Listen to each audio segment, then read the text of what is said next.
નાયકા માટે view share કરી રહ્યા હતા આપનો. ક્ષમા કરજો, થોડો નેટવર્કનો પ્રોબ્લેમ છે ચાંદની. તો હું નાયકા માટે કહી રહ્યો હતો કે કસ્ટમર લોયલ્ટી, પ્રોડક્ટ, એમના રિપીટ ઓર્ડર્સ બધું જ સારું છે અને એક લાંબા ગાળા બાદ અને આપણને ઇતિહાસ બી ખબર છે ચાંદની, જે ભાવ પર આઈપીઓ આવેલો, લોકોને શેર મળેલા, લિસ્ટિંગ થયું અને પછી નીચેની તરફની સપાટી. તો બહુ જ અનિવાર્ય છે e commerce related consumer companies માટે કે પહેલા તો તમારું જે પ્રોડક્ટ છે એનું કન્સિસ્ટન્સી રાખો અને એમાં તમે સુધારો કરો, એટલે કે પ્રોડક્ટ ઇમ્પ્રુવમેન્ટ કરો. બીજું છે કોમ્પિટિટિવ પ્રાઇસ એડવાન્ટેજ અને ત્રીજું છે તમારી consistency in terms of servicing the customers. ઉપભોક્તાઓને તમે કન્ટિન્યુઅસ સર્વિસિંગ કેવી રીતે કરો છો.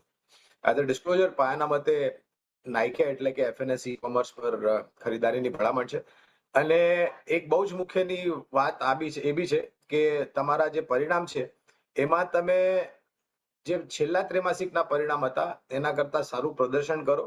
આવક અને ચોખ્ખા નફામાં તમે ધીરે ધીરે કરીને વધારો કરતો જાઓ, તમારા પ્રોફિટ માર્જિન્સમાં સુધારો કરો અને તમારા એડ સ્પેન્ડ્સને થોડો કંટ્રોલમાં રાખો. ઓફકોર્સ, જેમ મેં કીધું, કોમ્પિટિટિવ સેક્ટર છે એટલે તમારે એડ સ્પેન્ડ કરવું પડે, પણ એડ સ્પેન્ડ એટલે એડવર્ટાઇઝમેન્ટ એન્ડ પ્રોમોશનલ એક્સપેન્સીસ. પણ એકંદરે લાંબા ગાળાનું રોકાણ હોય તો જાળવી રાખો, ન હોય તો કરી શકો છો.